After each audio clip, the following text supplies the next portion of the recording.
šiandien girdėjau keletą mūsų blogerių, Lietuvos aktyvistų pranešė, kad ir tarp kitko LRT pasakė, kad anglai kūrė vakciną nuo epidemijos X. Ja. Bet kūrė vakcinas nuo epidemijos, kokia bus dar neaišku. Čia ypatingai durniem debilams, žinai, nes Stepas skambino šiandien, aš tai negirdėjau, nes betonuoju, žinai, nuo Tvanui ruošiuosi. Ai, Tvanui. Naują laivą ruošiuosi sodinti namą.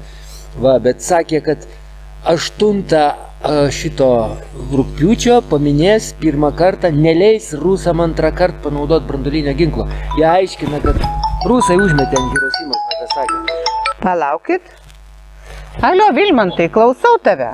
Labą dieną, trukdau labai. Ne, netrukdai, mes dabar kaip tik tiesioginę laidą darom ir tu paskambinai. Vilmantai, labai tavęs pasilgom, kaip tu laikaisi?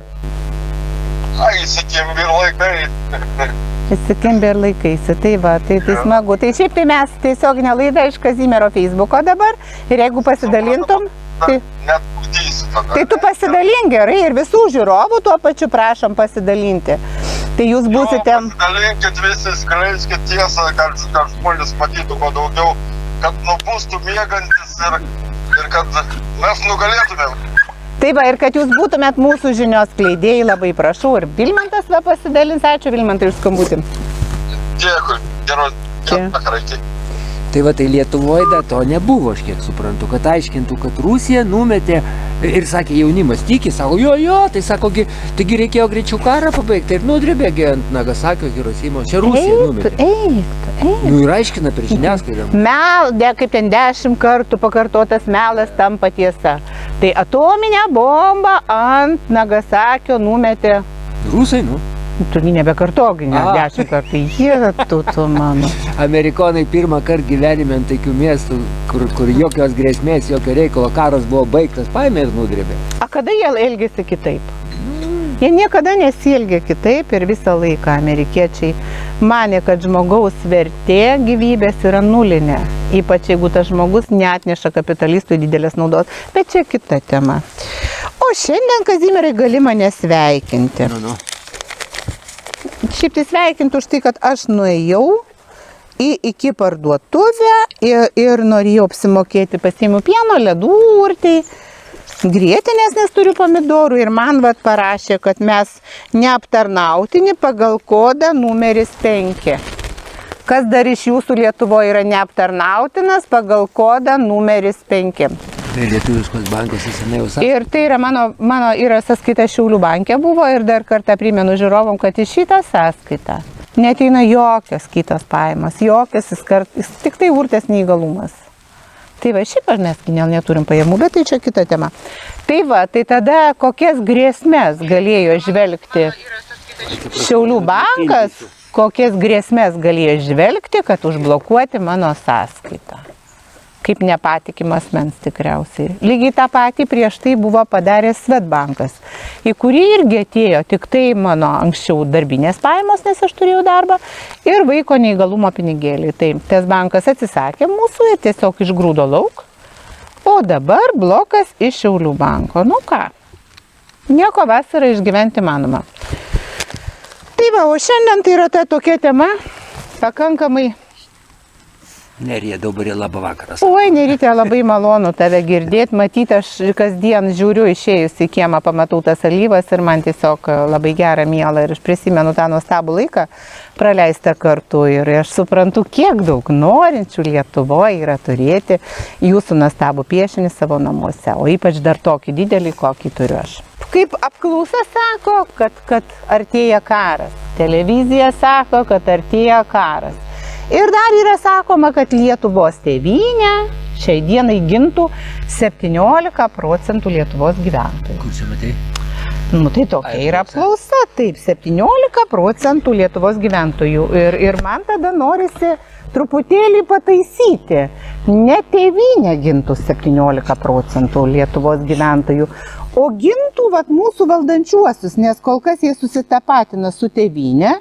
Tai taip tėvynės reitingai labai krenta, nes mes tėvynę matom kaip va šitą lizdą, kuris turtėja visų kitų sąskaitą. Ir tėvynė savoka, jinai tampa jau visai kitos reikšmės.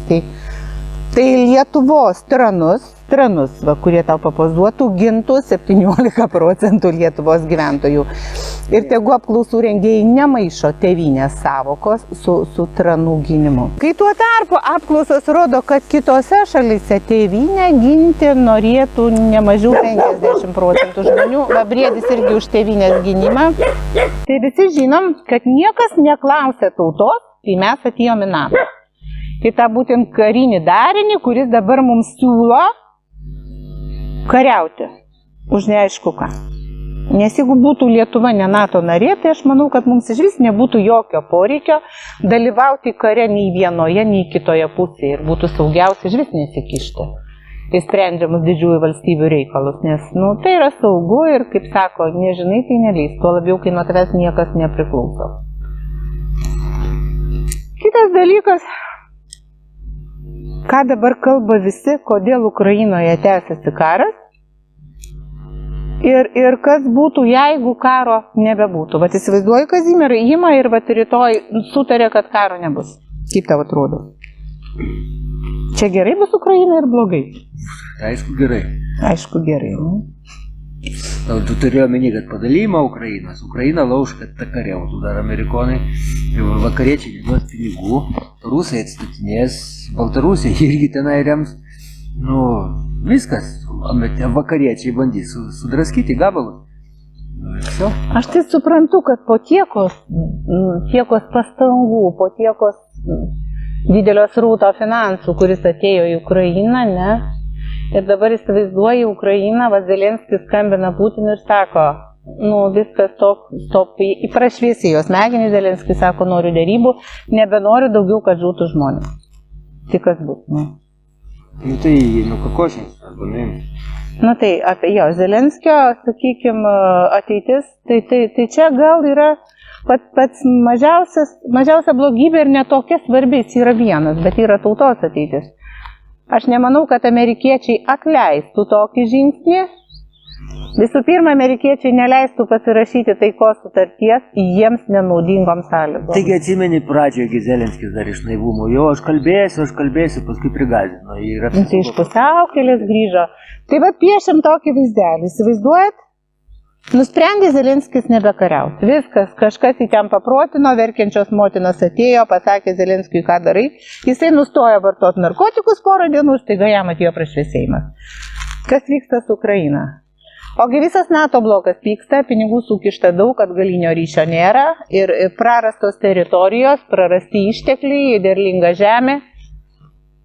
Bus pareikalauta iš Ukrainos atstatyti, atiduoti finansinę paramą. Kol vyksta karas, galim griauti gyvenamuosius namus, gali bankrutuoti įmonės, įstaigos, mes galim kažką atimti iš kažko, privatizuoti valstybės reikmėm. Tai yra banga, kuri nuplauna viską. Paslėpia viską, visas finansinės aferas, viską. Ir staiga stop. Ligoninės sugriautos, infrastruktūra sugriauta. Jūs galvojat, kad kas nors ateis ir padarys? Padarys. Pats pažįstamų buvo sustikęs. Tai Mariupolį išvažiavo, grįžo ukrainiečiai. Įrodinėti reikia, kad nuosavybė. Nes viskas buvo išbombėta, sugriauta, rusai atstatė viską, žaibiškai, naujas miestas, bet reikia įrodinėti, kad tu tikrai tavo. Rusai, tai yra kitas dalykas, mes kalbam apie tai, jeigu Ukraina neįeina į Rusijos sudėtį. Mes kalbam apie tai, o kasgi laukia Ukrainos tokiu atveju. Iš vienos pusės vilkai, kurie pikti ir aš suprantu, kad jie negavo savo grobį, alkani ir taip toliau. Iš kitos pusės šalis, kuri lik ir galėtų padėti, bet nėra galutinių sutarimų. Tai kol kas karas Ukrainoje yra naudingas netgi šiek tiek ir pačiai Ukrainai, kol nėra nuspręsta galutinai, kas ir kaip turėtų būti. Antanas Natavičius sako, pirmą kariauti reikia nuo Landsbergių apsikopto, jau tada žiūrėti Antano čionai. Ir Rasa Dirmėtytė labai gražiai rašė, ačiū darbą, vardan tautos, už drąsą. O gali ryškiau skaityti, kad išgirstų ir kiti? Ačiū Jums už Jūsų darbą, vardan tautos, už drąsą, nedrąsį gretose, už šviesą, tamsiuosiuose tyruose, už žodį ištartą, už mane ir už palaikymą mano vaikų ateitį. O koks. Ir Ilona Skinderytė klausia, kodėl neatsidarot banko sąskaitos Lenkijoje, Latvijoje ar Šveicarijoje? Taip, jūs turit, Kazimierai, pasą, galit Šveicarijoje atsidaryti? Ne, aš Belgijoje atsidariau. Bet tai dar turėjo pasą, ne? Jo, dar turiu. Ne, buvau radęs. Ai, buvot radęs pasą. Kalba. Tai va, ir aš manau, kad į Šveicarijos banką mano vaiko neįgalumo pinigėlių Lietuva nesivarins pervedinėti, o kitų pajamų aš neturiu. Tai va, čia ir yra, vaiko neįgalumo pinigai ateina į sąskaitą, tai yra skaidru, tai yra absoliučiai teisinga, jokie kiti pinigėliai neateina, bet valstybė vis tiek nusprendė užankštinti, kodėl tai viskas aišku. Ir kągi, dar kartelį apie nuostabėją brangiąją elektrą. Dabar vėl iš naujo sudaromos sutartys, pakilo kainos, kiek žinau, pati mažiausia kaina, už kurią galima susidaryti sutartį, yra 21 centas. Jeigu kas žinot pigiau, tai prašau parašyti. Ir dar kartelį primenu, kamgi turim dėkoti už tą be galo pigiai brangią elektrą. Tai ponas Skverneli, dėkojam jums Lietuvos vardu už brangią elektrą ir labai tikimės, kad atėję ir jeigu jums pavyks laimėti prezidento rinkimus, jūs taip patgi pabranginsite ir visus kitus išteklius, kuriuos parduoda degalinėse, skystų pavydalu. Nu ir žinoma, nepamiršite pabranginti dujų. Nes tai yra būtina, kad Lietuvos gyventojai jaustųsi geriau. Pašviesint, paaiškinti skaidrumą, nes įdimą. Kalasi dabar dėl elektros, nes jo tėvai negali susimokėti, jie principingai moka seną kainą, kadangi trigubai pabrangino, seną kainą moka, bandė ir laidus atkirsti viską, ten ilgas karas. Bet esmė kame, per šitą ilgą karą ir ginčą įsiaiškino, kad elektra kaip teka, taip ir tekėjo, už tai brelą nori. Iš Rusijos ir Baltarusijos. Ta pačia kaina, kaip ir anksčiau, bet kažkaip stebuklingai. Kazimierai, ne ta pačia, jinai yra nemokama, nes mes nemokam nei Rusijai, nei Baltarusijai. A va dėl ko brelą nori mūsiškiai lietuviai, įkalbinėja pykstant Latvių, kodėl tie nesikerpa, o be Latvių negali padaryti, be Latvių ir Estų. Nes brelo žiedas. Tai visa ta elektra kaip tekėjo, taip ir teka, mūsiškiai parazitai kaip vogė, dabar tai vagė, o kainas stebuklingai užauga, ir kažkodėl... Todėl, kad vagiant reikia apsidrausti, o jeigu po 10 metų išaiškės ir reikės, tai reikia, žodžiu, pavogti daugiau, kad turėtum ant advokatų arba labai saugios ir prabangios emigracijos. Vydas Vaikšnys klausė, bet aš nežinau, visus skaityti komentarus. Nu tai jeigu klausi, tai neįžeiskim. Visada ne į temą, sako, bet gal žinot, Sulikienė, ką atstovauja, sako, aš jie labai nepatikau, ten YouTube žadėjo užbaninti. Sulikienė, kaip aš suprantu. Ai, Kristina Sulikienė tai yra žmogus, kuris turi savo nuomonę, savo matymą. Aš manau, kad ji atstovauja pati save, gina savo nuomonę ir skleidžia tas žinias, kurias įgauna ir skaito, kad jos yra svarbios jums. Tai va tokia yra panelė Kristina Sulikienė, ponė tikriausiai. Antanas Simončikas, jo, ponė. Antanas Simončikas, linkėjimai nuo Antano Krėvės ir sėkmės. Antaniuk, ačiū tavo. Kas yra Antanas, tai jeigu nežinot, mėly klausytojai, tai Antanas Simončikas yra žmogus, kuris kiekvieną dieną kovoja už gyvybę. Nevaldo nei rankų, nei kojų nėra. Yra žmogus, kuris tiesiog guli vežimėlį, bet nežiūrint to. Jisai sugeba, kaip čia pasakyti, rasti gyvenimo džiaugsmų, nepasiduoda. Dar anksčiau Antanas buvo ne vienas, turėjo draugę, kuri mirė, paskui turėjo mamą, kuri irgi paliko, iškeliavo į Anapilį. Ir tom sunkiom aplinkybėm Antanas vis tiek kabinasi gyvenimą, mano tau didžiulė pagarba.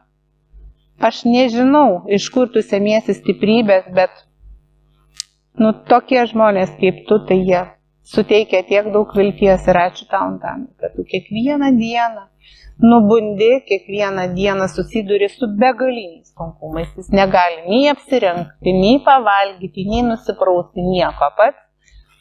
Bet ta meilė gyvenimui pas jį tikrai yra ir jo postai yra tokie, lyginus šviesus, gražus. Antanai, stiprybės tau. Kuo didžiausios ir jeigu kokį mažą darbelį galėčiau padaryti dėl tavęs, tai parašyk. Labai daug tikrai nepasižadu, nes turiu problemų, bet tikrai kažkuo tai, nors kažkokiu nedideliu darbu. Dabar tu visai neturi problemų, nes ir sąskaitą paskutinę uždarė, tai kaip ir laisva, kaip paukštis. Tai nuo žemiškų turtų. laisva kaip paukštis nuo žemiškų turtų ir tada, suprantat, grįžtam truputėlį ne į temą, biški, tiesiog prasiblaškimai. Grįžtam prie tos, sakykime, ten kaip tenai vegetarai, veganai ir visi kiti. Tai va tuoj pasakysiu, yra toks gydytojas, aš susirašiau pavardę. Toks gydytojas Paulo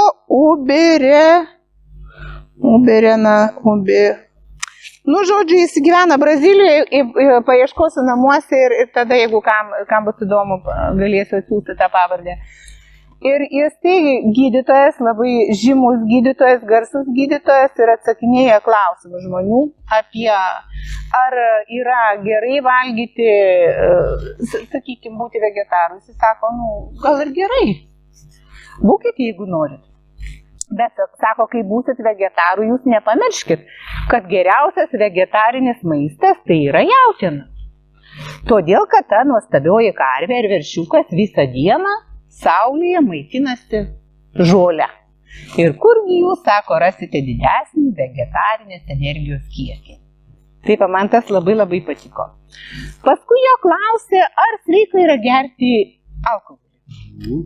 Jisai sako, o jūsgi žinote, kad vynas tai yra koncentruotos sultys.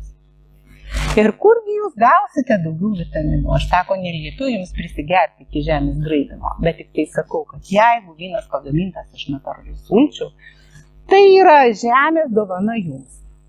Bet vitaminų ten yra, tai aš labai abejoju. Aš tai neabejoju, nei kiek jis ten labai detaliai gražiai viską paaiškino su pavadinimais to, kas yra. Ir dar sakė, kad labiausiai, ką mes galim padaryti šiomis dienomis ir iš viso visą laiką Lietuvoje, tai būti saulėje, nes tuomet yra gaminasi serotoninas, tuomet žmonės būna laimingesni, mažiau konfliktiški ir tada jis taip papasakojo, kągi daro tos šalis. Šiaurinės, kur yra mažai saulės, kur žmonės visą laiką paniūrė ir juos puola lygos, bet labiausiai man aišku patiko, kad geriausias vegetarinis kepsnys yra jautiena. Gerai, tai čia buvo nukreipimas, tai dabar jau pasakyk, ką šiandien savo žmonėm, ar teisingai nukreiptau. O ką tu tai sakai? Azija buvo, kad tu su Prigožinu šiek pagutarint. Ai, aš nežinau, ar mums pavyks, nes nėra taip lengva, nėra taip paprasta. Tai su juo šnekėt. Ar puls, ar nepuls, ar puls. Šiaip tai ne nuo Prigožino pradėkim. Pradėkim nuo to, kad geros kaiminystės forumas jo laukia artimoje ateityje keletą tokių labai įdomių dalykų gerų ir kurių tikslas yra sudaryti taikos misiją iš kelių šalių. Tai yra Baltijos šalis, Latvija, Estija, Lietuva, Lenkija ir būtent didelė delegacija, apie 20 žmonių, 25, turėtų atstovauti taiką siekiančių žmonės.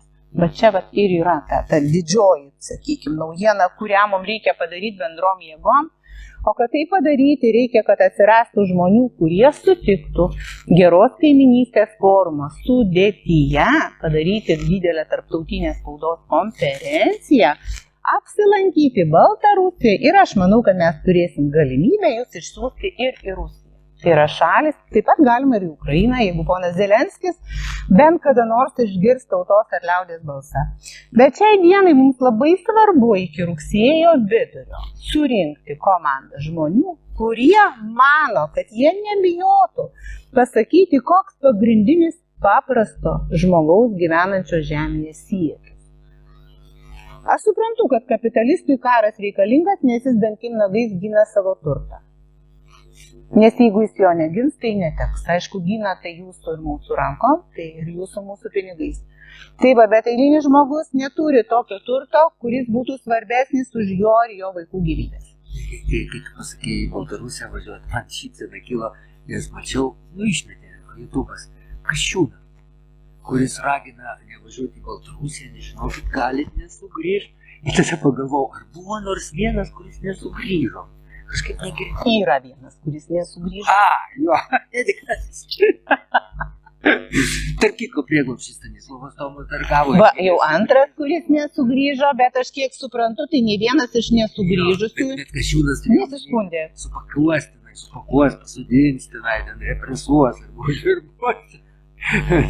Kad ta šalis nesuinteresuota, nes savo tikslą jau pasiekė, kuomet buvo atvertas bevizis režimas iš Baltarusijos pusės. Tai ir mes prašėme ir tiesiog man tai buvo labai malonu, kad prezidentas suvokė, esmė jis labai protingas žmogus, jis suprato, kad tai yra informacinio karo pergalė, nes niekas negalės uždaryti tūkstančių ausų ir tūkstančių akių ir tai tas mitas, kad Baltarusija gyvena labai blogai, kad jiems ten labai sunku ir taip toliau, jisai subirėjo. Dabar visi, kurie važiuoja ten, jau galvoja, kad galbūt gerai būtų nusipirkti ir namelį šalyje, kuri turi socialinės garantijas kiekvienam savo piliečiui. Kai prisimenu, tai man net nejauku būtų, nesmagu už savo valdžią kažkaip. Kai atrodydavo, kad Aleksandras Lukašenka, kitos šalies prezidentas, daugiau rūpinasi Lietuvos žmonėm negu mūsų valdžia. Tai atsimeni, kaip prašė, sako, pasakykit, kur atvešite, ant sienos, kur nors, prie sienos, kur atvažiuoti, žinai, pigių produktų. Man kitas įstrigo, jisai, kai praeitais metais sakė, neišvengiamai artėja badas. Neišvengiamai artėja badas. Bet sako, mes kaimyniškai esam pasiruošę jums pagelbėti.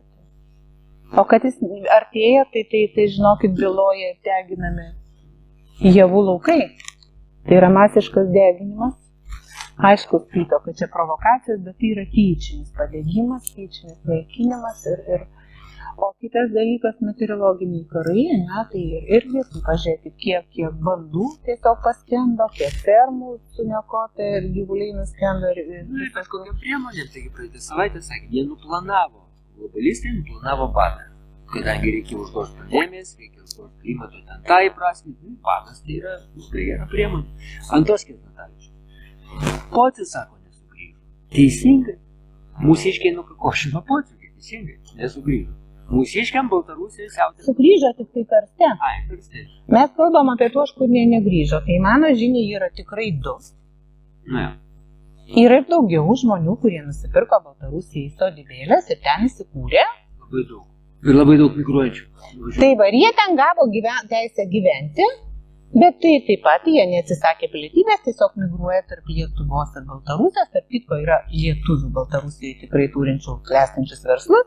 Ir mes tokių žmonių Ir pažįstam. labai net įdomu, sakiau, klausimą, aš galvojau, kad lietuviškų papratimų, sakau, kada tau pelnas pradėjo, už metų, 2 iš karto. Nes, įsitnėsi.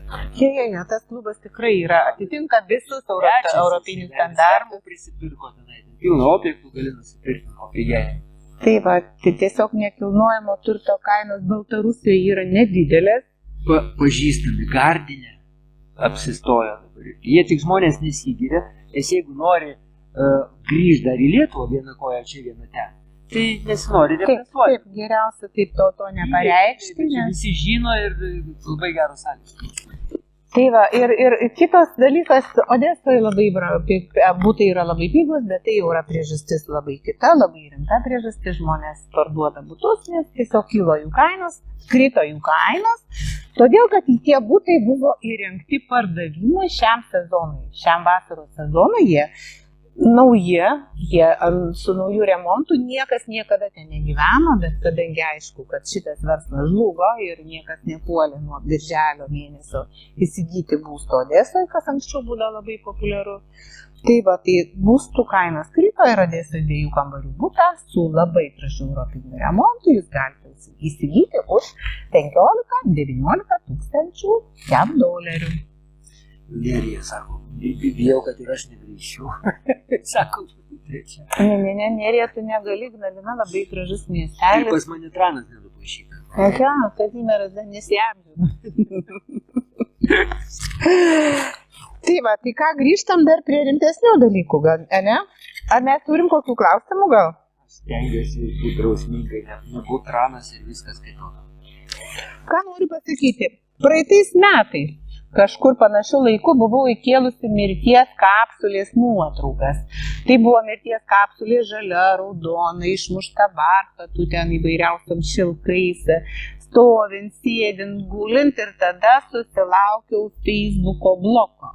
Tai eutanazijos mirtis? Taip, eutanazijos. Dabargi Lietuvos spaudoje labai gražiai jau buvo įkeltos nuotraukos, tos pačios mirties kapsulės. Ir tai jau buvo pateikta kaip savanoriškas žmogaus pasirinkimas sunkios ligos atveju, bet mirties kapsulė, savanoriškos mirties, planuojama leisti pasinaudoti žmonėms nuo 18 metų. Tai va dar kartelį primenu, kad šitos kapsulės stovės ir didelėse gamyklose ir universitetuose. Ir įsivaizduokit, jūsų sūnus ar dukra nusivylė pirmąją meilę ar dar kažkas. Ir tą minutę jam buvo taip bloga, kad jis suprato, kad gyventi nenori. O čia va šalia, paslaugėlė, jie groja muzikėlį, užmigt dar daugiau neatsikėlė. Tai va. Taip ir matau, žinai, kaip reklamą. Klausyk, negi tau tikrai gerai gyventi. Blogai, čia žinau, blogai. Negi tikrai, nu pagalvok gerai. O gal tikrai blogai gyventi? Maždaug. Žinai, mano dukros, vyresnėlės dukros klasiokas susipykė su mergina, parėjo namo ir pasikorė sode. Tėvai pamatė tai, spėjo jį nukabinti, tai po metai sunkaus gydymo, gaivinimo, tiesiog smegenų veiklos aktyvinimo, kraujotakos. Šitas jaunas žmogus išliko gyvas, ačiū Dievui, jis jau turi šeimą, jam dabar 34 metai.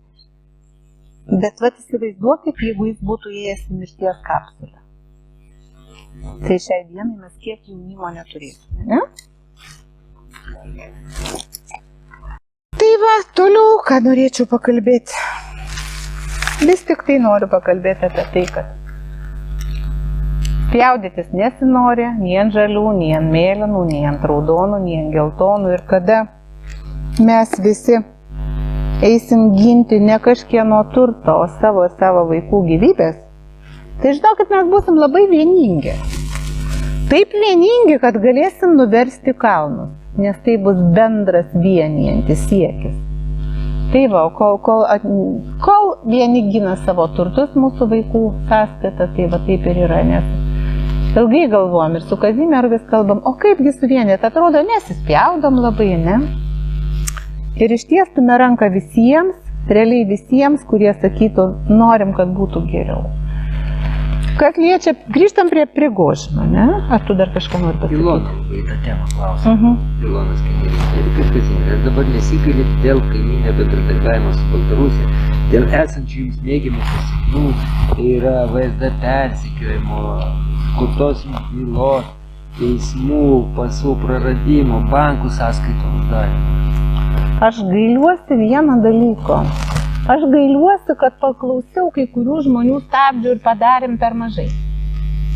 Nesako, jūs nevažiuokit ten, kad neatsibostumėt, mes turėjom tokius planus padaryti tiek daug. Bet, tiesiog truputėlį gal manėm, kad kažkas, kas siūlo mums tokius veiksmo planą, jis galbūt kažkiek kompetentingesnis tas žmogus ir truputėlį buvom įjungę stabdžius. O reikėjo nestabdyti, mes turėjom galimybę padaryti žymiai daugiau. Aišku, visada galvoju, kad tas laikas dar ateis, kad tu dar turėsi galimybę, tai jeigu ką nors daro, darykite dabar, nes rytdienos gali nebebūti.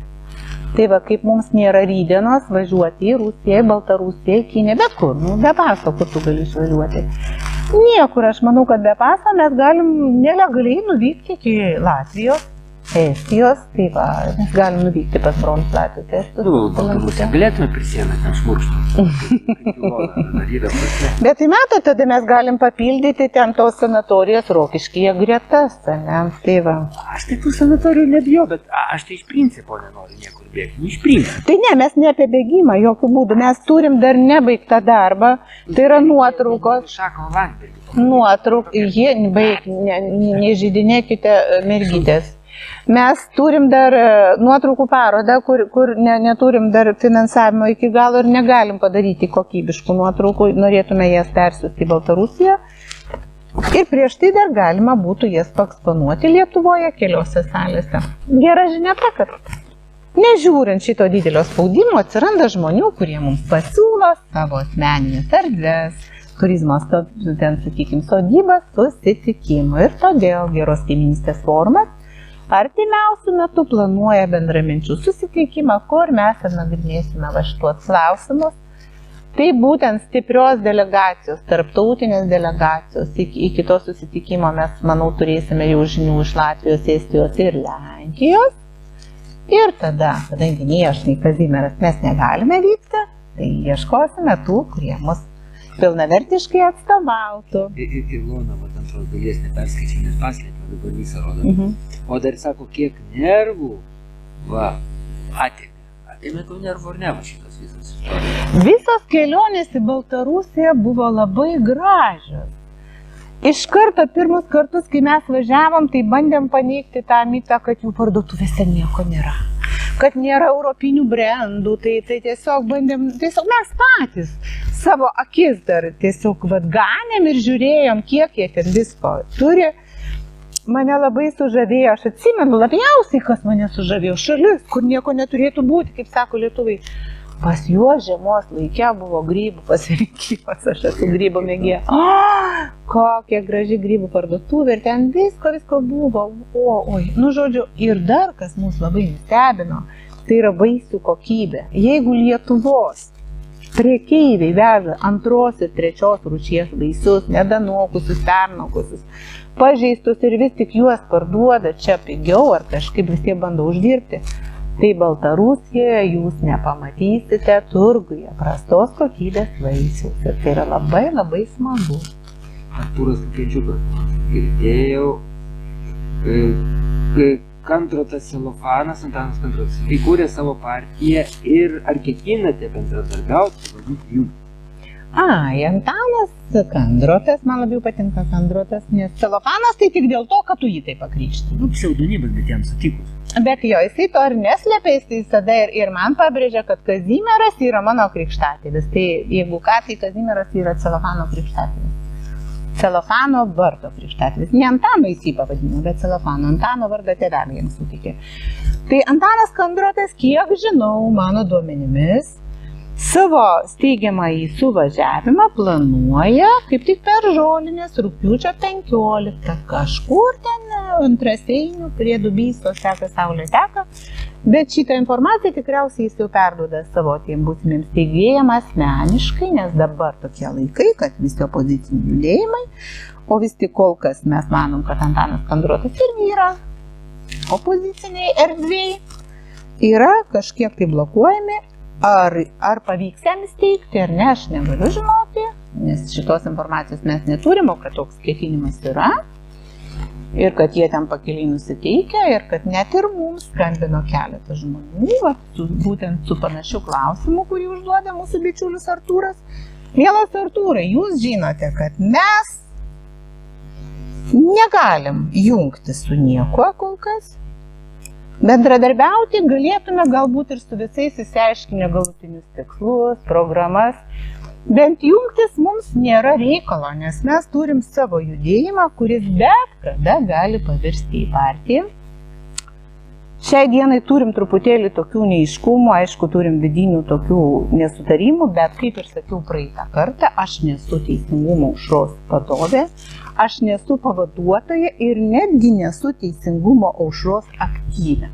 Taip jau įvyko, kad dėl mano šeimos aplinkybių ir dėl kitų, aš nuo gruodžio mėnesio mes su Kazimieru esam tiesiog atsitraukę. Ne pasitraukę, bet atsitraukę. Ir artimiausiu metu šitas judėjimo likimas bus sprendžiamas. Šitas judėjimas turi nemažą kiekį žmonių ir pagal tai, kas vyksta Lietuvoje, aš suprantu, kad norit, nenorit, bet tai yra vienintelis judėjimas turintis konkrečius tikslus, nebijantis pasakyti, kur jis eina, kaip jis eina, dėl ko eina.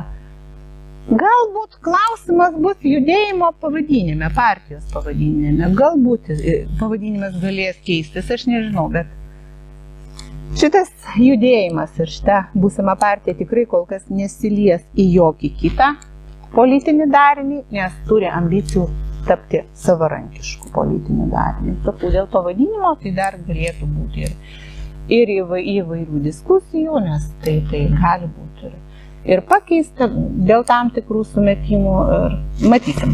Taip. Ilona Skinderytė rašo, kad su vyru buvo Minske ir Gardine ir jiems labai patiko, pritarė, kad fainai. Pasaulis šviečia, kaip gerai, kad saulė šviečia. O Marija Kulėsko rašo, ponia Erika, ar negalvojat Nu, aš atkartosiu. Ar negalvojat surinkti žmonių, eiti prie Seimo ir pasakyti, ką žmonės galvoja apie tą NATO, ko čia tie tankai važinėja maždaug?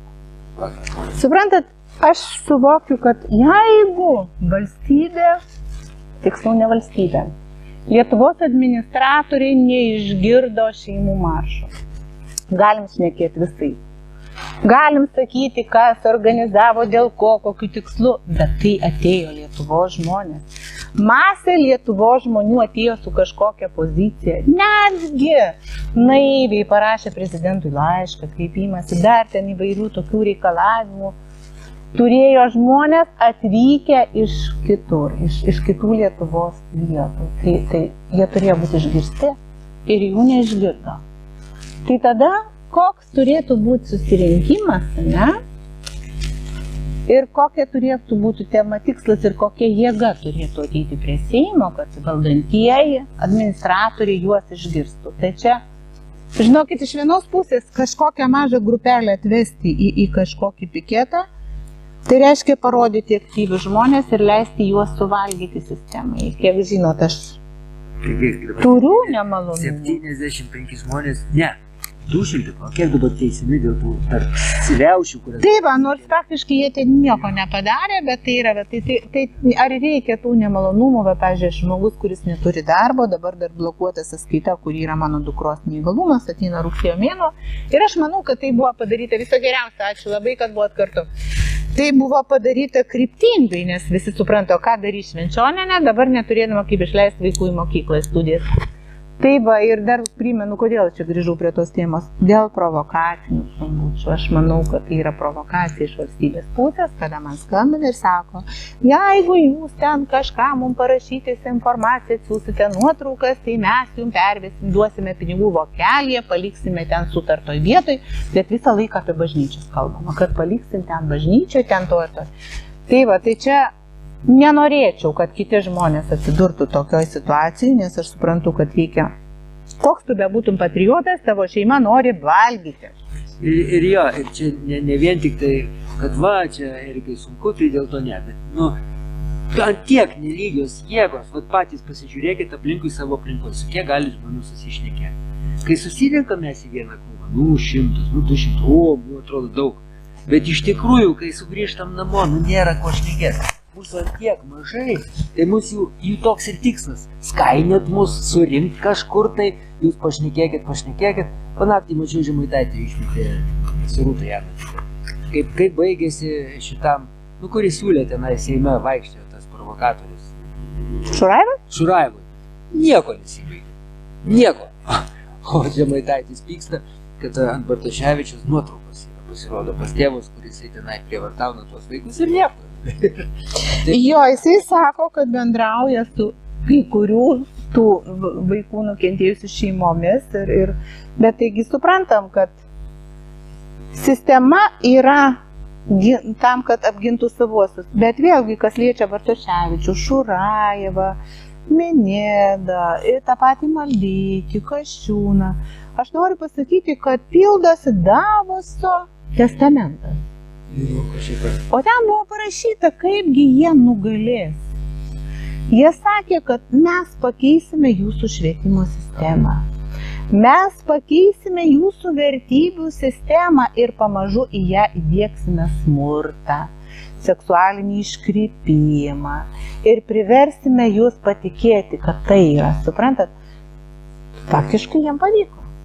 Jiem visai neblogai pavyko, nes dabar seksualinis iškrypimas nėra tas nusikaltimas, ne?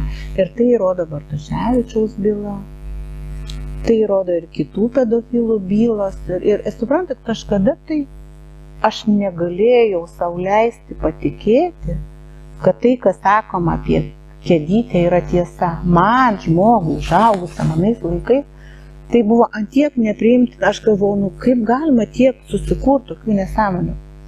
Bet pasirodo, kad va tas iškrypimas, būtent tame testamente parodyta, kaip galima naudojantis žmogaus gobšumu, noru valdyti, turtėti, kaip galima greit iškreipti visuomenę. Juk dabar tai yra normalu, kad kažkur yra Afrikoje paimami vaikai, auginami, ne, ir kažkur tai Europoje, kažkokiem milijonieriam atiduodama jų kepenys, inkstai, suprantat? O pasaulisgi turėtų priešintis, visas pasaulis turėtų priešintis.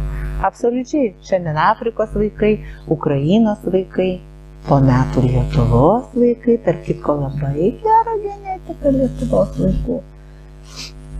Tai va, tai aš noriu pasakyti, tai pratęs temą, kaip Kazimieras sako, mūsų nedaug, mūsų gal yra daug. Nepatenkintų ir suprantančių esmė, va šitą visą politinę betvarkę, pasaulinę politinę betvarkę yra labai daug. Potencialas, ta prasme, jis lygiai iš Švedijos skambino man. Draugas, sako, mūsų nedaug. Ne, sako, klysti, mūsų labai daug. Bet sako, tylyje. Tiesiog galvoja, kad beviltiška tenai ir tyli, bet stebi ir palaiko viduj. Tai o kas palaikymas viduj? Jisgi neis prie Seimo. Eis prie Seimo 10-20 aktyviausiai. Juos visus suskaičiuos vėl eilinį kartą ir vėl apnarpliu. Dar va primenu savo Maikučio istoriją. Taip, žinokit, man taip ir negražino mano gražiųjų raudonų Maikučių su užrašo NATO nachui. Taip ir netidavė. Pasirodo ant Ukrainos vėliavos, jeigu užrašai NATO nachui, tai yra, kaip ten, ruskį karablį nachui, tai gali kabinti kur nori, ne? O čia matai sulaikė ir negražino. Tai va, bet aš manau, kad kitą savaitę galbūt, jeigu atsirastų rėmėjas ir apmokėtų mums Maikutes, mes pabandytume jas užsisakyti kitoje firmoje ir jau, manau, atsiimti saugiai. Jeigu dar atsiras tokia firma. Klausė, Kazimierai, gal žinot, kas atsitiko tarp Stanislovo Tomo ir Audriaus Nako, kodėl Stanislovo nėra laidos. Čia, aišku, jie patys turėtų geriau pasakyti, bet kol ten sulauksiu, kol pasakys. Žinau, kad Audris Nakas labai kruopščiai ruošė, kad Stanislovas Tomas galėtų sėdėti Ženevoje, kai buvo Jungtinių tautų socialinių reikalų komiteto posėdžiai. Ir kad galėtų ilgies būti tenai, buvo ten pinigus surinkęs, bet Stanislovas Tomas ryšys labai nepatikimas, jis ten baladuojasi po pasaulį ir Nakas ruošė ten tą akciją kruopščiai ir nuobodžiai, jis dingo tuo metu ir dabar net nežinau, atsirado tas Facebook'e matydavau, tai Afrikoje kokie, tai ten dar kažkur, tai nežinau, kaip manau, kantriai palaukim ir atsistatys viskas, niekur ten, žinau, kad ten nei skandalų, nei susipykimų kažkur nėra. Bet erdvėj Facebook'iniai yra kitos žinutės, būtent iš privataus Stanislovo Tomo gyvenimo. Ir ten kažkas tiesiog tą piktą pokštą suvaidino su juo. Šiaip žinokit, yra per žemą. Kada jūs asmeniškai susirašinėjat su vienu ar kitu žmogumi, susirašinėjat, kažko klausat, gaunat atsakymus. Ne tai, kad jums kažkas piktai parašo, bet jūs pats klausat. Ir vėliau iškeliat šitą privatų susirašinėjimą į tokią erdvę. Nu, man labai nepatiko. Aš nesu gerbėjas Stanislovo Tomo ir nesu priešė. Esu neutralus žmogus. Žinau, kad šitas advokatas yra vienas kiečiausių ir tą vienareikšmiai pripažįstu, nes privačiai susirašinėdami mes kartais būnam ir žaismingi, galbūt truputėlį ir flirtuojantis, viskogi būna. Bet tas toksai, toks nepadarus elgesys man nepatinka. Nemačiau, kaip aš sakiau. Man nepatinka, aš turiu tas žinutės ir nežinau, ar supranti, į Facebooką aš tikrai jų toliau neplatinsiu, nes tai būtų žema, bet aš jas nusiskrinčiavau iš tų žmonių, kurie Facebook'e jas paplatino tam, kad parodyčiau tau ir aš šiandien tikrai parodysiu, neskanu. Gerai, verčiau aukštinkoją.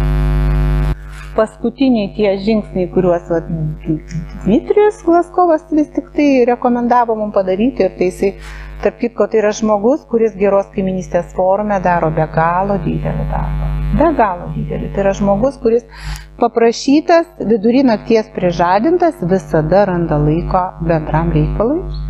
Ir tikrai ačiū jam ir jisai labai daug daro tam, kad mes turėtume ir juridinę konsultaciją kažkokią tokią, sakykime, solidarę, ne tai, kad kažkur kažkas atmestinai padarė, bet jisai bendrauja mūsų vardu ir stengiasi tuos visus ieškinius tvarkingai surašyti ir dokumentus paruošti. Tai va, ir jisai siūlo dabar mums kreiptis į teismą tam, kad sudėlioti taškus byloje ne prieš geros kaimynystės formą, bet prieš mus asmeniškai. Nuo praeito tų metų spalio mėnesio praėjo pakankamas laiko tarpas. Aš suprantu, kad mūsų teisės kaip žmonių, ne, tai yra pažeistos ir sutriptos, ir tai yra absoliutus chaosas. Manau, kad nei Vokietijoje, nei Šveicarijoje to tikrai nebūtų. Aš manau, kaip šiandien su mumis elgėsi mūsų valdžia. Kaltinimų nėra, juos bandoma išlaužti iš piršto, bandoma pritempti, bandoma kažką sugalvoti, kad kažkaip tai. Man dar niekas negrąžino mano ryšio priemonės, aš suprantu, kad jiems yra labai patogu turėti, nes to ryšio priemonė yra ir mano elektroninis paštas ir jie visada žino, su kuo aš susirašinėju elektroniniu paštu. Ne, aš nepakeičiau, nes aš neturiu ko slėpti. Jeigu nuo savo valstybės ir nuo savo valstybės piliečių, ne, aš neturiu ko slėpti. Man atrodo, nieks ir nieko nežiūri, jie tenai puikiai supranta, kad čia muilo burbulas. Tai bet mes neturim gi ko slėpti. Bet numestas ten tas tavo telefonas ir jiems dzintinai. Nu, bet jie jo negrąžino man ir aš buvau priversta su bičiulių pagalba įsigyti kitą aparatą. Tai va, tiesiog tai yra tokia situacija, ar mes dar turim kokį klausimą? Tai kad flirtą pradėjo, bačiausias Nerijus su Nerija, tarp daug variai vienas su kito flirtuoja, žinai. Nerijus su Nerija, aš manau, kad su Nerija norėtų flirtuoti daug vyrų, tai be galo meniška moteris ir iš kitos pusės atsargiai, jinai labai stipri. Nerija dirba kinologė, atsiprašau. Vyrus mokyti? Ne, kinologė Ignalinos atominėje elektrinėje, tai yra žmogus toks tvirtas ir kietas charakteriu ir be galo meniškai ir tas derinys, kuris yra pas ją, manau, kad sužavės ne vieną vyrą. Nerijus rašo, jau mes abu palaikome jūs. Tai ačiū Jums labai, norėčiau aplankyti Neriją, bet va čia vėlgi tos galimybės. Nežiūrint to, kad Urtė patyrė traumą. Liepos 15 dieną ir mes po 2 kartų apsilankymų su greitąja vykę vis tik tai dar negavom traumatologo konsultacijos, nes pavojus gyvybei negrėsė, bet aš mačiau ir daugiau tokių situacijų. Mačiau ten vieno miesto merui moteris dėkoja už tai, kad jai vis tik tai po mėnesio po sūnaus patirtos traumos pavyko patekti pas traumatologą po mėnesio todėl, kad meras paskambino ir tarpininkavo. Tai iki ko mes dasigyvenome, ne? Jeigu mes turim prašyti mero, kad jis tarpininkautų, kad mūsų vaikai, šiuo atveju neįgalus mano vaikas, pakliūtų pas traumatologą. Tai pas šeimos gydytoją mes rugpjūčio 8 jau gavom taloną ir jinai mums parašė siuntimą, bet dėja pas traumatologą šį mėnesį vietų nėra. Tai geriausiu atveju mes pakliūsime rugsėjo viduryje. Tai yra ir ryšiai su Baltarusija, tai ryšiai, kurie nuo seno yra ten ir su Astravo, ten su tuo žurnalistu, ir su ponu Uvarovu. Čia kaip tik vaizdašnikai ir su Astravu. O tai viskas gerai, tai su Astravu, taigi reikia draugauti, mes vis dar norim pigios elektros energijos. Ir aš vis tik manau, kad ta delegacija iš tų kelių šalių, kuri bus, nežiūrint visko, jinai bus, nebent jūs labai bijosit, arba tas sienų uždarimas, apie kurį buvo intensyviai kalbama šią savaitę, įvyks kitą, bet tai vėlgi, jeigu uždarys Lietuva sienas, tai nereiškia, kad nebus galima nuvažiuoti per Lenkiją, per Latviją ar per Estiją. Tai visada galima rasti išeitį. Taip, mes norim tos pigios elektros energijos ir tai yra galimybė.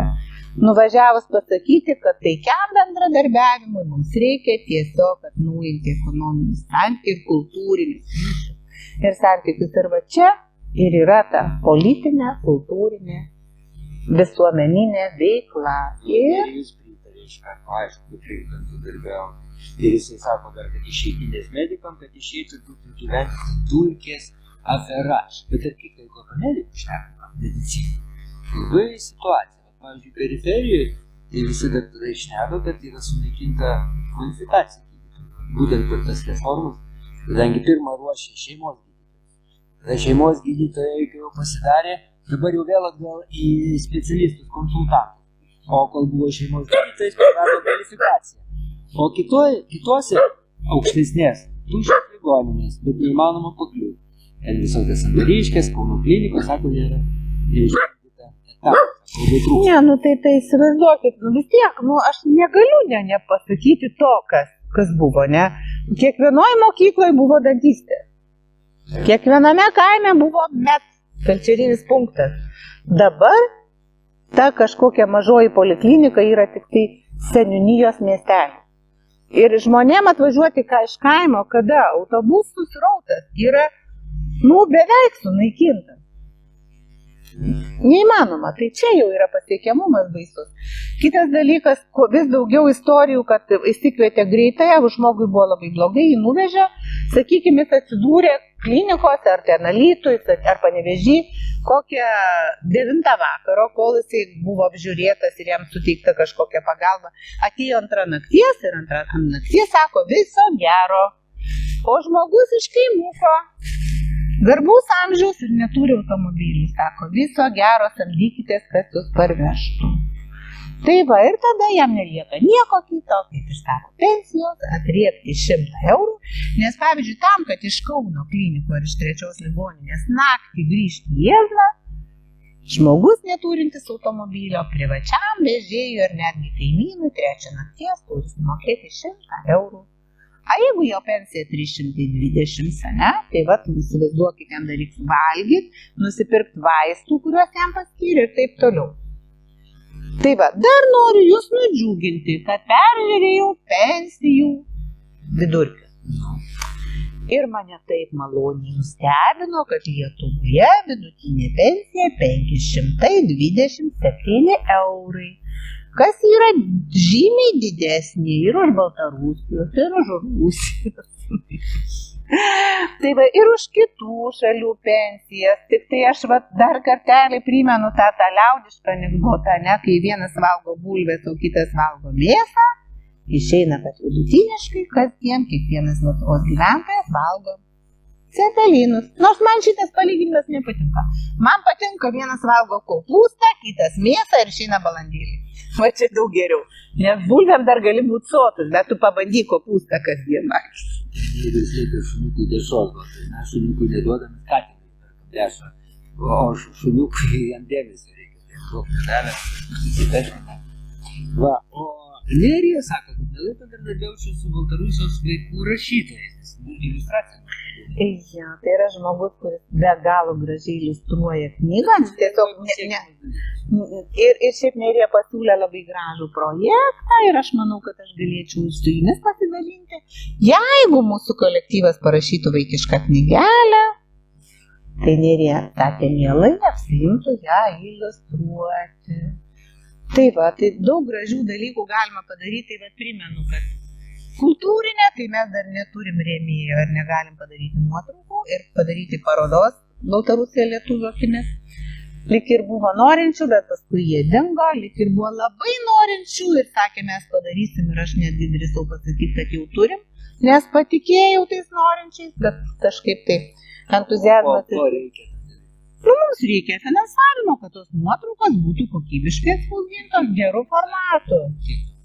Tai va dabar pradžiai tai ten buvo kosmosas. Aš įsivaizdavau, kad mums tai parodai reikia kažkur apie 3000. Kokybiškai parodai, kad nebūtų gėda ją tarptautinėje erdvėje vežtis. Bet dabar, peržiūrėjus dar visus kitus pasiūlymus, manau, kad mums užtektų 1800. Tai va. Čia kalba eina kiek nuotraukų, tokį formatą, kad žmonės įsivaizduotų. Tai norėjom, kad būtų formatas. Žinai, šiandien aš nesu pasiruošęs, mesgi turim ten ir išmatavimus susirašę, ir įkainius visur pasižiūrėję, ir tikrai, kad tai būtų rėmas, kad tai būtų labai kokybiška, nemaža nuotrauka, nes kitaip jinai neturi vertės. Ilona ragina ištirė Prigožiną, nes vis nueinam į šoną. Nerija sakė, kad vėlai iliustruosim. Grįžtam prie Prigožino. Tai bet Prigožinas ir vėlgi dabar visi dar kartelį aptarė, o kasgi buvo Prigožino žygis Maskvoje ir kaip Rusijos apžvalgininkai vis tik tai paskutinę savaitę teigia, kad tai buvo gerai suplanuota Putino ir Prigožino akcija tam, kad išsiryškintų visus generolus, kurie naudojasi savo tarnybinę padėtimą. Jūs žinote, kad būtent šito Prigožino žygio metu kai kas pabėgo iš šalies. Daug. Taip, va, ir ne tik tai eilinių žmonių, bet žmonių, kurie turėjo mandatus, jie irgi suprato, kad reikia bėgti, nes gali blogai baigtis. Taip, va, ir aišku pasitvirtina tai, kad tos dėrybos, Baltarusijos prezidento tarpininkavimas buvo taktinis ėjimas, kad be didelio tarptautinio triukšmo permesti visą šitą gerai paruoštą kariuomenę į Baltarusiją. Ir manau, kad jie labai protingai pasielgė, nes NATO traukė savo karius ir tai galima ir tai yra leistina, o jeigu Baltarusija arba Rusija irgi bando ginti savo sienas, mes iš karto pradedam klykti apie įvairius tarptautinius pažeidimus. Bet Minsko sutartį pažeidė toli gražu ne Rusija, ne Baltarusija, o būtent Ukraina. Tai dar grįžtu prie to, ar žmonės prašė priimti mūsų NATO? Ar mes prašėm savo valdžios, kad jie keliautų su prašymu priimti Lietuvą į NATO? Niekas nieko neprašė.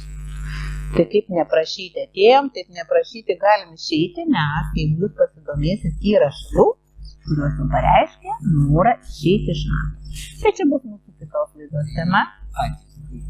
Taip, bet yra. Taip, bet praeitos savaitės duomenimis vis tik yra, kurie nusprendė, kad dabar ant to karo slenksčio jie tikrai nenorės siųsti savo jaunimo, savo genų fondo į karą. Ir nedalyvaus šitoj žmonijos mažinimo akcijai. Tai dėl Prigožino toliau, ne? Tai va, tai čia... Vat jisai priešingai sako, nėra ko čia Prigožinai, nėra prasmės, kalbėkime apie savus daržus. Taip, Prigožinas yra ir mūsų daržas. Šiai dienai ta gerai paruošta kariuomenė yra mūsų pasienį. Kaip jie reaguos į mus? Čia, žinokit, vienas Dievas tai žino, nes kol kas, kaip aš jums ir sakiau, Lietuvą ginti norėtų, tai kaip sakė apklausa tėvynę. Tėvynę Lietuvą ginti norėtų tik 17%, dar kartelį sakau, kad Lietuva, tėvynė ir valdžia, administruojanti Lietuvą, yra du skirtingi dalykai. Tai šiai dienai aš suprantu, kad Lietuvą mes mylim visi. Ir Lietuvos gerovę mes esam pasiruošę ginti. Opozicionieriai irgi mato kitą išeitį Lietuvą. Bet 17% yra pasiryžę ginti valdančiuosius Lietuvos. Bet tai džiugina, kad tik 17%. Ir aš manau, kad net ir tas procentas yra stipriai padidintas, kaip mėgsta mūsų visos įstaigos firmos vykdančios apklausas. Tai va, tai tada, kas yra Prigožino atėjimas į sakykime, kažkokį tai karinį susibūrimą, sakykime, karinį konfliktą, kuris gali būti pasienį. Šiaip planuojama, kad Prigožinas daugiau yra nukreiptas į Lenkijos pusę, bet jeigu, kaip pranešė lietuviai, kad jau mes ant karo slenksčio, jau reikia uždaryti sienas ir daryti mobilizaciją, tai dar nukreipimas. Kadangi vasarą labai daug atvykę mūsų migrantų, tai va dabar jeigu uždaryti sienas, jeigu jau griežtai uždaryti sienas, tai mėly migrantai jūs irgi atsiduria labai nedideliai nesaugumo zonai, tai va jūs irgi lietuviai ir jūs irgi būsit pašaukti ginti Lietuvos tėvynės, žodžiu, apvaizdoje Lietuvos valdančiųjų. Pone Landsbergį ginti, reikia. 17-mečių šauktinių šaukimas kabas. Tai yra kaip ir toksai, suprantate, kaip ir karinė stovykla prieš 18 gimtadienį, kaip ir įvadas. Nes jau buvo diskutuojama, kad prieiti šitoj situacijai reikia prieiti prie visuotinio karinio šaukimo. Visuotinio. Ir supaprastinti, žodžiu, sveikatos patikrą. Tai 17-mečius reiškia, kaip surenka ir tada iš karto 18. Tai va, nesuprantat, dabar, jeigu pasižiūrėt, kokia yra sveikata mūsų 18-mečių, tai toli gražu, jie netitinka jokių standartų. Visiškai. Jūs laikus kalbė. Tai aš dabar klausiau, reiškia, statistiką, apie DG normos būdavo. Tai buvo. Tai visi padarydavo po kuriukę pas mus 10 prisidrožų. Nu, retas, kuris nepadarydavo, beveik visi. O dabar tik 1 iš 100. 1 iš 100. Ir todėl jau kariniai tarnybai nereikia bėgti krotų, galima nuimti. Supaprastinu, va čia labai gerai. Laikymai. Ryšiausi. Ne vien Lietuvoje, visur. Ryšiausi telefonais. Ne tik tai su mityba, su priedais, su maisto pakeitimu, sakykime, natūralaus maisto keitimas į cheminį, kaip ir vaistas buvo natūralus vaistas gaminamas, kurio ir kaina buvo, ir sąnaudos kitos, ir staiga mes jau dabar pakeitėme cheminį vaistą. Natūralus kalcis, cheminis kalcis, natūralus magnis, cheminis magnis. Tai visa tai neduoda jokios sveikatos ir žmonės jau galų gale supranta ir kaip tu ir aš sakau, mes ilgėmės senosios medicininės sistemos, kur aiškiai buvo pasakyta,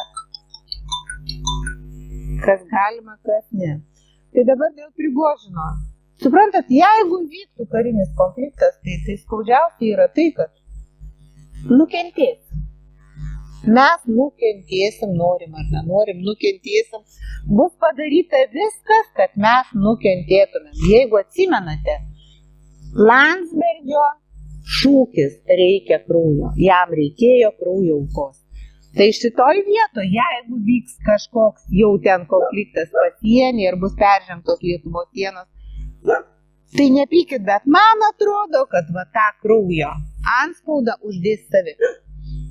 Nes reikia kraujo aukos tam, kad po 20 ar 30 metų mes vėl iškeltume naujus didvyrius, vėl galėtume ruoštis naujai revoliucijai ir naujam santvarkos nuvertimui. Nes dabar aš manau, kad nori, nenori, visi žmonės svajoja apie socialinį teisingumą, mūsų yra daug. Mūsų yra be galo daug ir mums visiškai nereikia, kad mes kiekvienas turėtumėm po malūnsparnį, po pilį, po nuosavą sanatoriją. Mums reikia saugaus gyvenimo. Tai va čia va viskas, kas įvyks ir bus suversta ant Prigožino, ant Vagnerio pečių. Bet visos tos provokacijos, jos yra paruoštos. Dar praeitais metais mes kalbėjom, kai turim duomenų apie tai, kad Lietuvoje apgyventinti žmonės, gerai paruošti, ginkluoti žmonės kitų tautybių, kuriems mes lietuviai nei giminės, nei pusbroliai, nei pusseserės, būtent šitiems žmonėms bus patikėta atlikti provokacijas. Būtent šitie žmonės pirmiausiai ką padarys, tai apvalys Lietuvą nuo opozicionierių. Tai yra taip paprasta. Tai yra nesaugu. Aš suprantu, kad tai yra nesaugu. Kazimieras supranta, kad tai nesaugu. Ir visi kiti, kurie turi potencialą būti vedliais, tautos vedliais, jie visi supranta, bet čia mūsų gyvybės. Tai va, tai šiuo atveju viskas, kas vyks, bus nurašyta ant Vagnerio. Labai gera nurašyta. Aš jeigu vyktų visą mobilizaciją, galbūt kokio amžiaus vyrai būtų įmami į karą. Bet Ukrainoje dabar, jeigu žiūrit video iš Ukrainos, ateina šaukimas žmonėms su negalėm. Žmonėm, kurie yra pensijinio amžiaus, Ukraina kviečia visus. Aš žinokit, ten įvairiai, aš nežinau, gal yra vienetiniai atvejai, bet Ukrainoje kviečiame visi. Bet jeigu galvojant apie tai, kad vis tik tai Švabo planas, Davoso, tai yra tas testamentas, tai bus vyrai reprodukcinio amžiaus kviečiami, tas geriausias reprodukcinis amžius nuo 18 iki 50. Tai va, tai visi šitie vyrai turinti šeimas, vaikus ir bus kviečiami. Ir kaip ir kažkada tai kovojo tėtis ir sūnus ir iš karo negrįžo. Ir aš atsimenu, man atrodo, Kubilinsko eilėraštį. Jisai buvo rašytas tarybiniais laikais, bet šiandien stinka. Aš kažkada jau sakiau, kada žuvo tėvas, šautuvą jam davė. Jam 15-mečių mėlynom akim. Pavirkė berniukas apkabinės klevą ir išėjo priešui sumokėtų ugnim. O kada jis grįžo su draugais iš miško, vėl į gimtą kaimą su beržai žalys, buvo jis kaip tėvas. Truputį pablyškęs ir kaip tėvas buvo smilkiniai žalys. Ir čia jau negali matyti kūnas. kuris po sąjūdžio, praėjus keleriem metams, suprato, kad sąjūdžio tikslai yra netokie. Ir jis nebuvo sąjūdžio šaukliu, jis buvo tautos šaukliu. Ir jisai, kaip niekas kitas, būdamas jautrus, pamatė tuos ketinimus. Ir aš manau, kad jisai nebuvo aklas, jisai matė ne tik akimis, bet matė ir širdimi. Ir dėl to šiandien ir nenori ponas Landsbergis pastatyti paminklo Vilniuje mūsų dailei poetui. Bet aš apie tai sakiau. Ir nereikia mums to Vilnius. Aš manau, kad Vilnių kuriam laikui netgi reikėtų izoliuoti. Kada pas mus buvo mitingai Vilniuje Algirdo Paleckio palaikymui, atsimenu, tada priėjo Verbaitė Lazuraitė Aurelija, tai vis tik tos kilmingos giminės lietuvių atstovai, mes labai pažįstami nuo labai senų laikų, sakė, ko jūs mužikai važiuojate į Vilnių, kam jūs teršiat mano sostinę savo riksmais ir susirinkimais. Va toks po, va iš ten mus žiūri taip, į tą, tą žmogų eilinį, ne? Kuris vairuoja autobusą, kuris melžia karvę, kuris augina vaikus, ten kažką daro, ten valo, tvarko, dirba valgyklai. Bet toks požiūris, jūs ten, jūsų vieta ten, čia yra Vilnius. Mes gyvename gerai ir tai yra tiesa, nes Vilniuje nusėda 90% visų ES projektinių pinigų. Ir tik tai labai maža dalis kažkur tai ten. Tarp kitko, kiek suprantu, jėgainė, net tai žaliai energetikai buvo panaudota iš projektinių pinigų tokia suma pinigų, kuri neaišku, kada atsipirks. Tai va yra miestelis, kuris gavo žaliai tai elektriniam vėjo jėgainėm apie 20 milijonų, kada atsipirks nežinau. Tai va, bet čia vėlgi kitos temos, mes negalime viename pokalbyje priepti visko, tai kad mums skauda. Čia užgiria diskusijų. Ryšium su to vakarų. Nevi sako, neįsim ne vienas vis tiek. Marija rašo. Sako, 17%, tai matyti palaikančių, kur tai yra ten Seimas, Seimo visokie. Net jau, jeigu iš tikrųjų bėda bus, tai 7 jeigu susirinktų procentai. Ir tada Nerijus vėl. O visi, kurie pakels ginklą, mirs nuo ginklo. Aš toks filosofas. Ir Saulius sėdės. Įdomu. Ar klanas Deškudašių įteis muzikantai, ar dar bus tiesiog jų ir anų susitarimas apvalyti praščiokus? Kas tai yra apvalyti praščiokus? Jeigu jūs galvojate, kad kapitalisto sūnus ar dukra eis melžti karvės, tai tada galima tų praščiokų skaičių ir pamažinti. Bet jeigu galvojant, kad pagrindinį produktą sukuria praščiokas gamykloje, laukuose, kaimuose, žemės ūkyje, tai tada aš manau, kad ne praščiokus reikia valyti. Reikia valyti tuos, kuriuos praščiokai išlaiko. Jeigu klausantis Baltarusijos prezidento pasisakymų, tai vis tik daug dėmesio jisai skiria tai tokiai nelygybei. Važiuoja gamyklas, žiūri kokią situaciją, žiūri kokie darbuotojų atlyginimai, vadovų atlyginimai, ten ir specialistų atlyginimai. Stengiamas išlaikyti tą tokią pusiausvyrą, kad žmogus išgyventų tas, kuris sukuria. Išgyventų ne tas, kuris deda parašus, bet tas, kuris kuria. Tai tada aš manau, kas yra praščiokas. Šiai dienai man atrodo praščiokas yra tas, kuris sėdi Seime, kiloja popierius, realiai nieko nesprendžia ir mes dar jį išlaikom. Tai va nuo šitų praščiokų reikėtų valytis. Ilona rašo, tai kad Vilnių maža dalis Vilniečių visi suvažiavę iš kaimų kaip Šimašius. Jie sako, iš Vilnius reikia daryti 2 valandų išmanų miestą, o mes jau vakar kažkaip išgyvensime jų puikiai. Tai yra mintis izoliuoti, aptvėrė Vilnių, o šiaip tai aš tai išnuomočiau Lenkam, kuriam laikui, kurie tvarką padaryti. Aišku, tai humoras. Bet Lenkai taip gražiai dainuoja Vilnio našą ir kaip mes pyktume ant Lenkų, bet pažiūrėjus į jų šalį mes suprantam, kad mums tolokai. Šiaip važiuojant per Lenkiją, kas man krito į akis, ten beveik neliko šiferinių stogų. Važiuojant per Lietuvos kaimą, šiferinių stogų yra begalės, nors tiek Lenkijoje, tiek Lietuvoje yra tie patys europiniai projektai keičiant stogą. Bet Lenkijoje keičiant stogą šiferinį, tai tu tikrai gauni realią paramą ir tu ją jauti ir jinai tau nekerta per piniginę. O Lietuvoje pagal projektą keičiant šiferinį stogą, tai tu didžiąją dalį susimoki pats. Tai yra va toks, niekinis. Lyg tai duoda tau saldainį, bet yra. Antanas, sakos Natalijus, kad be nuotaikos šiandien kažkaip tai. A čia pas mus nėra nuotaikos? Na tai šiandien vakar tai sakė apie sienų uždarimą, o sienų uždarimas tai yra tikras pasiruošimas karui, kad nepavyktų tie, kurie galėtų kariauti. Iš įsiguliojo smirdu dvėsime kažkokį. Nu, paikit jūs apie šunį taip negražiai. O gal ir tu tam šunį smirdi, tu nepasiklausai jos. Tai va čia nuotaika Antanai pakelt. Antanai, viskas yra taip, kaip yra. Bet visame tame reikia gyventi, reikia ruoštis rugsėjo 1, vaikus į mokyklėlę. Saulis sako, negalima Vilniaus atiduoti mūsų iš taško. Tai gal atiduodam Vilniaus gyventojus, ne? Ir kaip ten, apgyvendinsim naujais. Baigiam gal. Tai va, tai ačiū labai, o sakau, Prigožinas tai yra tas lakmuso popierius. Ant Prigožino vėl eilinį kartą galima bus nurašyti viską. Galima bus nurašyti, ar tai bus padaryta. Taip, kad manau tiek Prigožinas, tiek Aleksandras Lukašenka labai atsakingai pasvers kiekvieną savo žingsnį.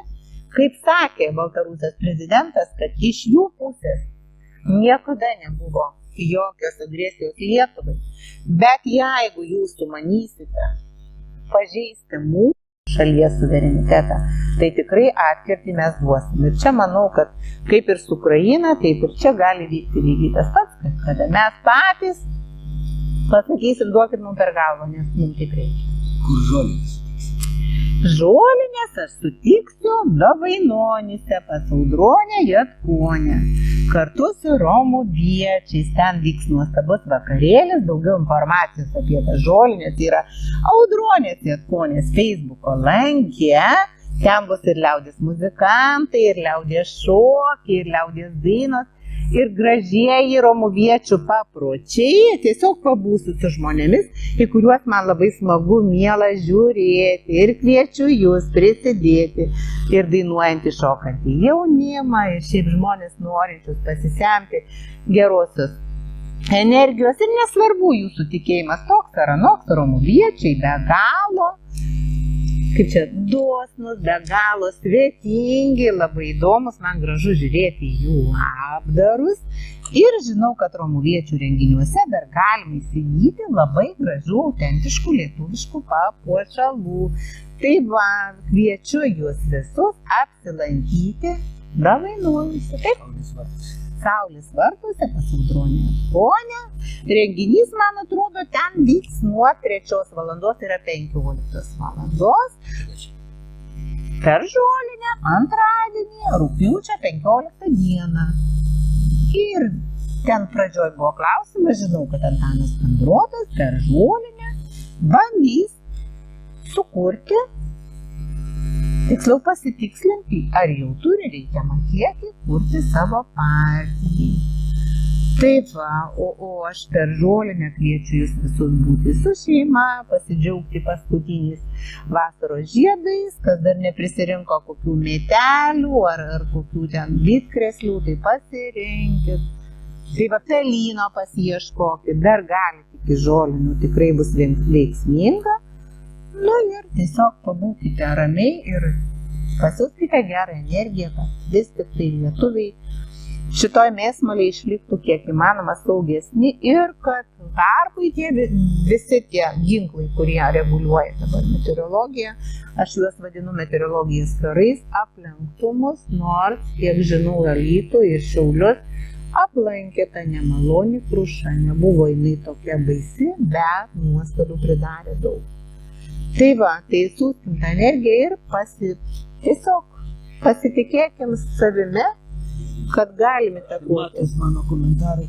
Už mane, sako Ingrida, sako Matos, jeigu nepaskaičiau, kurių tai tik dėl to, kad nespėjau, kadangi eina greitai.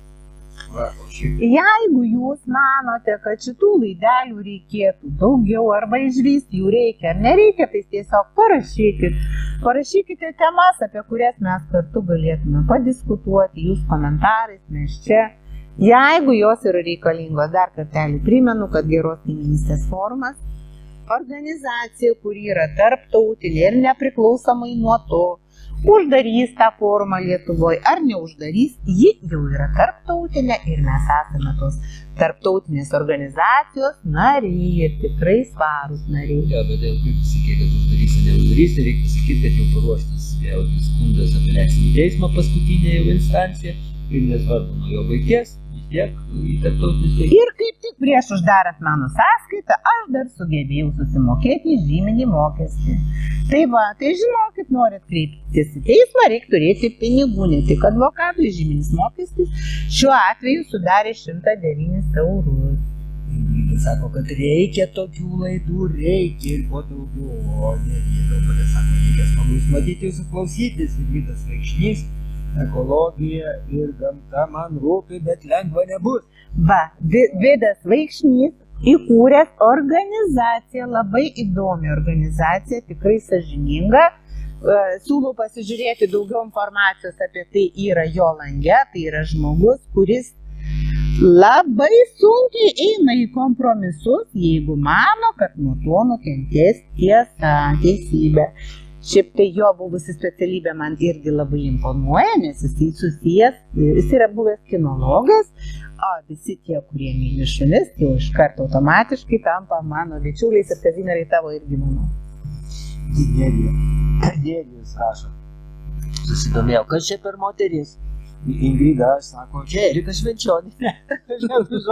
Duodasi Hebra, ten ir mūsų jau. Saulis Galėnas rašo. Vien laidų neužtenka, reikia ir veiksmo prie velnio tarnų namų. Gerai, klausimas, ar jūs esat pasiryžę 1 rugsėjo 4 susirinkti prie Jungtinių Amerikos valstijų ambasados su prašymu nebekurstyti karų, priversti Zelenskį ir visus kitus sėsti prie derybų stalo. Ar jūs esat pasiryžę dalyvauti tokioje akcijoje? Nu, ką Ilona lygiai taip pat sako, tai surinkit žmonės. Tai jeigu iš čia esančių bus pasiryžusių, jūs parašykit, mes tada pabandysim bendrom jėgom kažkokius plakatėlius pasidaryti, paprašysim mūsų nuostabiosios Vaidos, kuri visada Vaidutės, kuri visada mus gelbėja, įamžinti šitą momentą ir paviešinti jį ne tik Lietuvos, bet ir tarptautinėje erdvėje. Lygiai tą pačią akciją, tą pačią dieną, tik tai kitą valandą mes galim padaryti prie Ukrainos ambasados. Jeigu teisingai pasiskirstysim laiką, tai tą dieną galim aplankyti 4-5 šalis atstovybės. Saulis rašo, visada pasiruošęs. Tai gerai, tai tada, jeigu jūs visada pasiruošęs arba man, arba Kazimierai, atsiųskite privačiai savo kontaktus, žinutę atsiųskite ir parašykit, kad aš toks ir toks, dalyvausiu tokioje akcijoje ir mes tada su jumis susisieksim, pasitikslinsim ir galėsim, kas akcija, o šitas šuo galėtų dalyvauti akcijoje pas Vidą Vaikšnį, kuris yra už ekologiją, tikrąją ekologiją, ne tą, kurią propaguoja Greta, bet už tą tikrąją gyvenimišką ir vat būtent už buvimą saugiai šitą žemėj kartu. Ir šunim, ir karvėm, kuriuos bezda, nes ir mes bezdam, ir šunys bezda, ir drambliai, žinokit, bezda. Ir dar daugiau bezda žirafos ir begemučiai. Aš tai nebezdu ir toliau nevaikščiu. Ai, nu tai aš pamiršau, kad tu gi nevalgai, supranti. Bet aš irgi jau tuo nebevalgysiu, nes nebus iš ko. Ne, jis sako, pirmo žinių, Ai, sakyta. Taigi sakiau, viešo katiną. Ai, tiek neužteko. Tai va, tai ačiū visiems, kurie šį gražų vakarą buvot kartu. Ir jeigu mums pavyks, mes turėsime žinių, ko gero netgi pirmadienį arba antradienį, nežinau, žiūrėsim, kaip pavyks, ne? Tai va, nes kol kas turim labai rimtų gražių planų ir jeigu tie planai bus įgyvendinti, tai trečiadienį tikrai turėtume turėti kažkokių žinių ir nebūtinai čia aš, Kazimieras galės apie tai pranešti ir vienas. Tai va, ir laukiam tų drąsių žmonių, kurie galėtų dalyvauti tarptautiniai komandai, kuri keliautų į Baltarusiją, Rusiją ir Ukrainą ir praneštų apie savo siekį gyventi draugiškai. Nu, man patinka Leopoldas. Ir pas tave nėra signalų. Taip ir kaip ten Katinas Leopoldas sakė, gyvenkim draugiškai, ne? O ponas Vytautas Landsbergis sako, reikia kraujo aukų. Tai va, mėly lietuviai, jūsų laukia pranašystė pono Vytauto Landsbergio be kraujo aukų negali būti tvirtos valstybės pamatų. Taigi visur nori ir создайте Майдан по всей Украине, išeitų перенесите Майдан в Lietuvą, o lietuviškai perkelti Maidaną į Lietuvą, bet tai ką tas Maidanas čia darys, jau čia kitas klausimas. Tai va, pusiau rimtai, pusiau juokais. Tieskim vieni kitiem rankas, draugaukim, nesipykim. Aš sakau dar kartelį, kai jau ateis ta valanda, kai turėsim ginti savo ir vaikų gyvybės, labai gerai baigėsi, tai baigėsi savo ir vaikų gyvybės, čia buvo toks tai va. Techninis nesklandumas. Tarp kitko, mes gi neturim techninės bazės, suprantat? Bet turim filmuotoją, nuostabę, nepakartojimą, Eglutę, kaip mes dar ją vadinam. Ja, tai va, kuri kantriai filmuoja tai, ką mes kalbam ir tikrai gražiai mums šypsosi ir kartais duoda pastabų ir bando parodyti mus visus gražiau negu mes gerai atrodome. Ai, va, tai ačiū nuostabiai Kazimiero šeimai, dėkojam mūsų visada esančiam kartu žiūrovui, Vaidutės tėčiui, kuris yra mūsų pagrindinis žiūrovas ir kritikas.